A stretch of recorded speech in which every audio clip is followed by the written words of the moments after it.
channel yang sama ya, Widarwanto Tigi ya.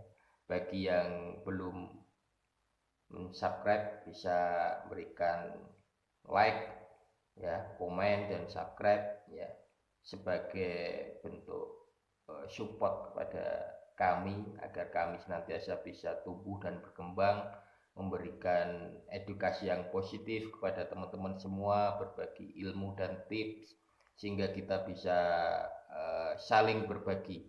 Kalau istilahnya itu watawasobil haq ya, saling nasihat menasihati dalam kebaikan. Teman-teman semua, pada kesempatan kali ini saya ingin bercerita, berbagi tips tentang pondasi awal keberhasilan dalam berternak perkutut. Ya. Di lapangan, ya, tidak bisa dipungkiri, ya, bahwa banyak terjadi kawan-kawan kita yang gagal. Kenapa bisa seperti itu? Karena mereka tidak mampu mengambil atau meletakkan pondasi dasar ini sebagai acuan awal. Salah satu pondasi itu adalah ya, kita mampu mengambil indukan yang betul. Ya. Tidak sekedar dua perkutut kita gabung jadi satu, ya, nanti bisa berkembang biak sendiri, tidak bisa seperti itu, ya. Akan tetapi, ya, yang namanya ternak itu dibutuhkan jantan dan betina. Nah, kuncinya di situ. Ketika kita sudah betul, ya, mengambil satu jantan, satu betina, kita jodohkan. Terus mereka itu bisa saling kenal, atau kalau bahasanya itu ta'aruf ya, tidak berantem lagi, mau berjejeran ya, berdampingan, berjejeran itu. Terus witing tresno jalanan soko kulino ya, mereka mau berjumbu, terus mau kawin, terus bertelur dan mengeram serta nanti akan menetaskan telurnya tadi. Tapi ketika kita taruh dalam satu kandang itu adalah burung yang sejenis, sampai kapanpun ternakan kita ini tidak akan mampu menghasilkan anak-anak baru. Ya. Memang sekilas kalau kita lihat ya, sebagai orang-orang awam dan pemula yang bermain dalam dunia perkutut ini, kesulitan sekali membedakan mana yang jantan dan mana yang betina. Karena apa? Keduanya ini mempunyai kemiripan dan bahkan hampir sama kalau kita melihatnya sekilas saja, tanpa kita teliti secara detail, tanpa kita melihat atau meraba, itu kita kesulitan sekali. Akan tetapi bagi para senior ya, mereka-mereka beliau-beliau yang sudah lama berkecimpung dalam dunia perkutut ini ya, dan memang ternaknya ini sudah berhasil menghasilkan banyak sekali perkutut-perkutut unggulan, mereka sudah paham. Karena apa? Mereka sudah punya pengalaman di bidang itu gitu loh. Itu yang pertama kuncinya. Jadi dia sudah mampu membedakan, ada ciri-ciri khusus ya antara jantan dengan betina. Meskipun sekilas itu sama, corak dan luriknya itu kan sama, ya kan? Sekilas sama. Nah, teman-teman yang masih setia dalam channel saya, mohon jangan di skip ya dalam menontonnya, agar teman-teman ini benar-benar tahu apa sih yang diharapkan oleh kami gitu, apa sih yang menjadi tanda-tanda khusus dalam kita menilai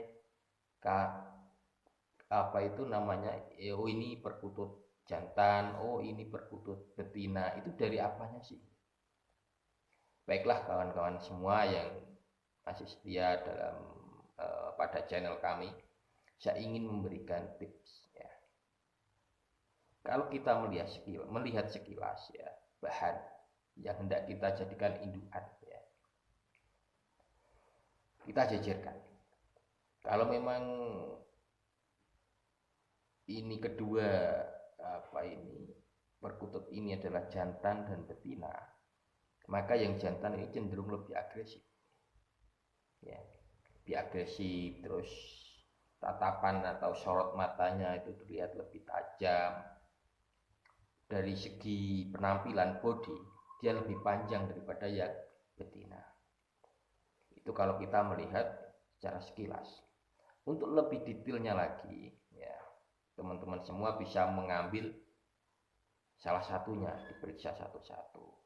Udah betul jantan semua, udah betul jantan dan betina, atau malah sejenis itu. Kalau yang jantan itu, kamu coba teman-teman raba tulang dada ini ya, sampai dengan ke bawah menuju tulang sumpit yang di dekat dubur itu, sumpit udang itu. Kalau jantan itu cenderung lebih pendek tulang dadanya. Jadi antara tulang dada dengan tulang sumpit ini ada jarak. Misalkan ini tulang dada, ini tulang sumpit, masih ada jarak. Kalau yang betina lebih turun lagi, hampir berdekatan. Nah, itu yang pertama saya jadikan acuan itu. Karena apa? Karena saya punya alasan.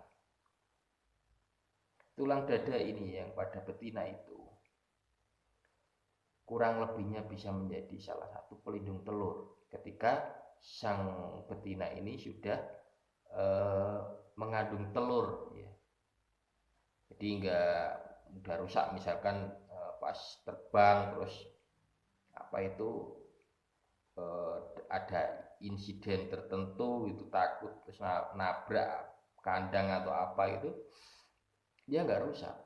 Bayangkan kalau memang nggak ada pelindungnya, bisa rusak dan pecah ya di dalam, itu bahaya, bisa menimbulkan kematian. Boleh hal ini teman-teman semua memprotesnya, tapi pada faktanya saya sering menjadikan ini sebagai acuan itu selalu betul. Dan saya belum pernah menjumpai sebuah kesalahan yang fatal yang menjadikan penjodohan yang salah ya, sejenis ya, jantan dengan jantan saya jodohin, terus betina dengan betina saya jodohin. Saya belum pernah mengalaminya karena saya mengambil acuan itu. Yang pertama. Terus yang kedua, yang paling sering ya, kalau memang dua ekor perkutut ini jantan dan betina, kalau kita meraba supit udang yang di dekat dubur itu, yang punya betina itu lebih lunak. Kenapa seperti itu? Ya karena nanti ketika ya si betina ini bertelur, kalau supit udangnya keras, telurnya kan kesulitan keluar dari dubur gitu. Nah, beda halnya dengan yang jantan yang memang tidak ada fitrah untuk bertelur gitu. Jadi memang lebih keras, cenderung lebih keras. Gitu. Jadi itu teman-teman sekalian yang bisa lebih mendekati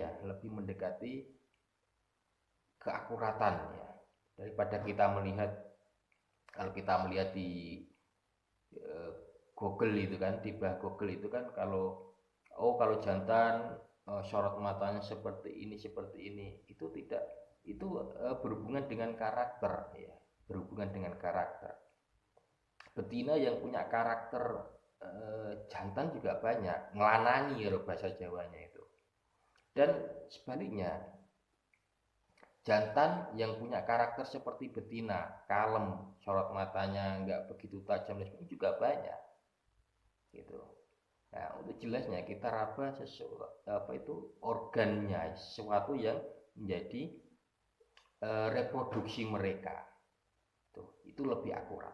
Jadi itu teman-teman yang bisa teman-teman sekalian lakukan sebagai acuan agar nanti teman-teman dalam memilih indukan ini tidak salah, ya kan.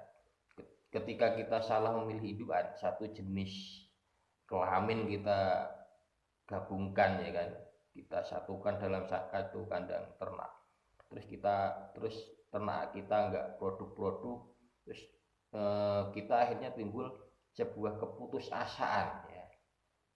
Terus lagi ini seakan-akan mendukung sebuah mitos yang berjalan di tengah-tengah masyarakat bahwa beternak perkutut itu adalah pulung. Pulung itu kalau saya menamai adalah pemilih, ya. Kalau memang seseorang itu yang terpilih, maka ternaknya akan berhasil. Kalau tidak ada pulung dan tidak mendapatkan pulung, maka dia tidak terpilih dan ternaknya gagal.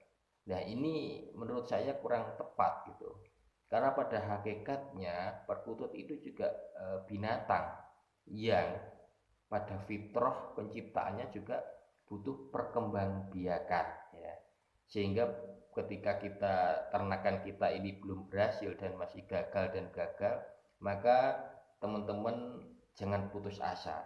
Kita bisa saling berbagi ilmu dan istilahnya apa ya, ilmu itu kalau bermanfaat itu kan luar biasa, pahalanya akan mengalir terus hingga kita sudah di alam barzah, kita sudah masih mendapatkan kiriman dari pahala ilmu-ilmu kita. Jadi nggak ada salahnya dan nggak ada ruginya ketika kita berbagi pengalaman, ilmu dan sebagainya.